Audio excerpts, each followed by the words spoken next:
नमस्कार, मैं रविकांत। बिहार की सियासत प्रत्येक दिन बदलती है और बिहार की सियासत में प्रत्येक दिन कुछ न कुछ नेता अपनी टीआरपी के खेल के लिए बहुत से काम करते हैं।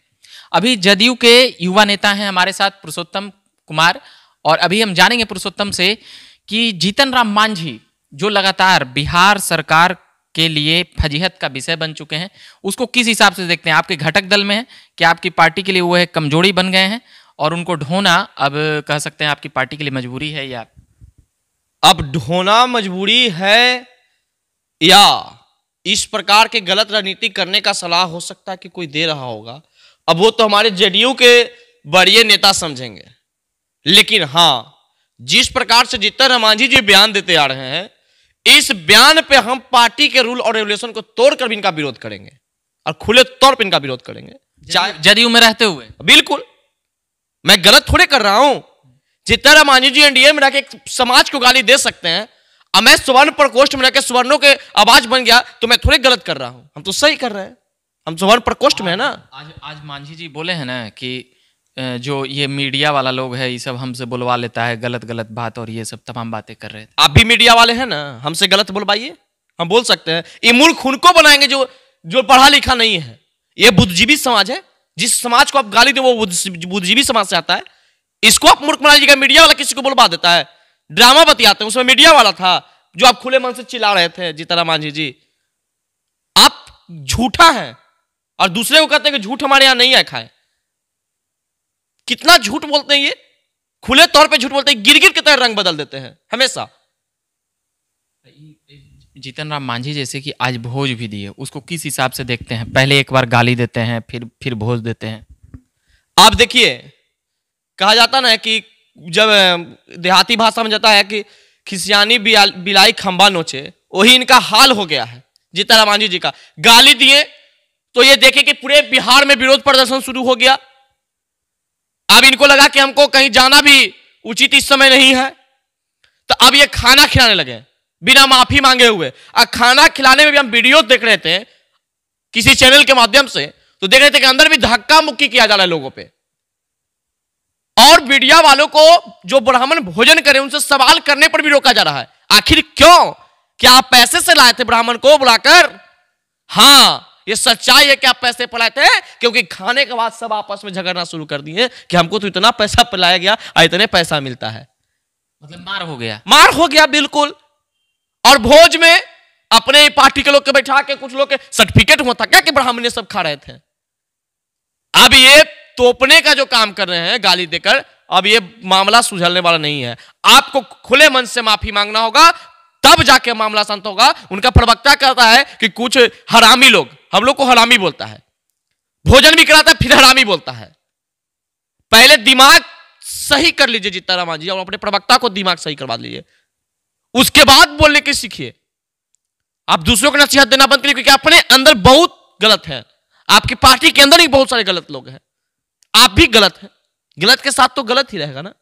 पहले लगा था कि मांझी जी डर गए हैं, मगर अब लगता है कि वो जानबूझकर रिपीट कर रहे हैं बात को, करवा रहे हैं। बिल्कुल, राजनीतिक चमकाने की वजह से वो दलितों का मसीहा बनना चाहते थे। वो चाहते थे कि दलित का वोट बैंक हम बन जाए, प्रेशर पॉलिटिक्स पार्टी पे करे, लेकिन सारा गणित फेल। जदयू का क्या स्टैंड है? अब जदयू का क्या स्टैंड है हमको कुछ पता नहीं चलता। अब तक तो यही मानेंगे ना कि सब लोग उनके सपोर्ट में है। जब हम जैसे व्यक्ति पे दबाव आए, गजेंद्र झा को पार्टी निकाल दे, एक काम कार्यकर्ता पे कार्रवाई होता है, और सत्ते के लोभ लालच के चलते उनको सब गोदी में बैठाता है, तो हम तो यही मानेंगे ना कि किसी का कोई स्टैंड नहीं है, सबका स्टैंड एक ही है कि गाली दो और राज करो। जदयू के लोग चुप रहते हैं, मगर आप खुलेआम बोल रहे हैं। हम बोलेंगे, हम तो बार बार बोलेंगे, क्योंकि जाति और धर्म को अपनी मां के बराबर समझते हैं। कोई मां के गाली देता है, इसको बर्दाश्त बेटा कैसे कर सकता है? जदयू को स्टैंड ले सकती है, ऐसा कुछ ले या मत ले, उससे हमको कोई फर्क नहीं पड़ता। अगर स्टैंड नहीं लेगा तो समाज स्टैंड ले लेगा ना, तो आपको पता चल जाएगा। आपके लिए तो 40 पे आ गए हैं, आपके लेगा तो कहां जाएंगे उसका कोई पता ही नहीं है। एक को मरवाइएगा, एक कार्यकर्ता को पार्टी से निकालिएगा। जब पूरे बिहार में आपका विरोध प्रदर्शन शुरू हो जाएगा तो आप सोचिए कहां संभालिएगा।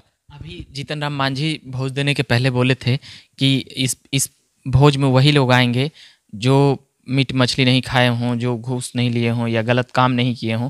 तो उनके बेटे पर भी कई बातें आ रही है, ऐसी भी बातें उठ रही है 4-5 साल पहले की पुरानी बातें। ये सब कैसे देखते हैं? ब्राह्मण को ब्राह्मण होने का सर्टिफिकेट जीतन राम मांझी को औकात है बांटने का? मैं अपने कर्म से ब्राह्मण हूं, मैं जिस घर में जन्म लिया उस घर ब्राह्मण का है, और आप सर्टिफिकेट देंगे जो खुद झूठा हो, जो खुद जिसका परिवार गलत कामों में पकड़ा जाता हो। ये क्या सिखाते किसको? दिमाग खराब हो गया इनको, कुछ भी बोल देते कभी भी। अरे बोलने से पहले पढ़ लीजिए, बोलने से पहले सोच लीजिए।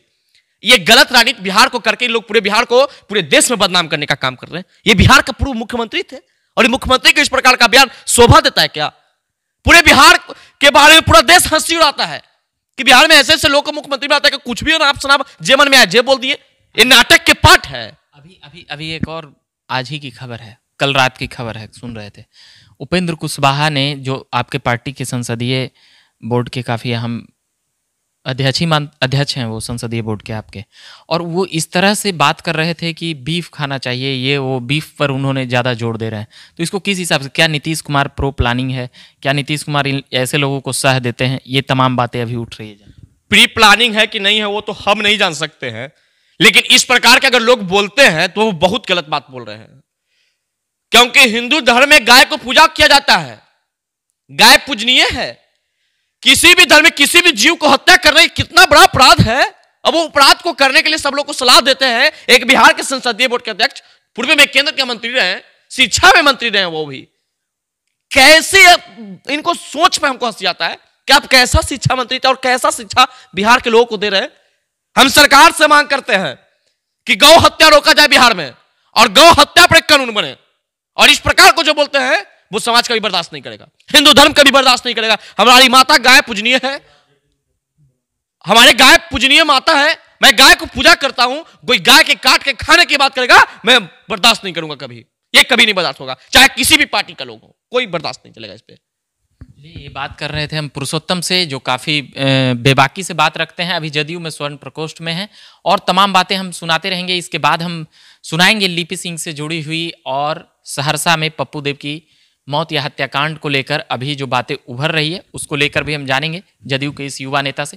फिलहाल अभी के लिए इतना ही कहेंगे। झकास भारत देख रहे हो तो चैनल को सब्सक्राइब करिएगा। मेरा नाम हुआ रविकांत, धन्यवाद।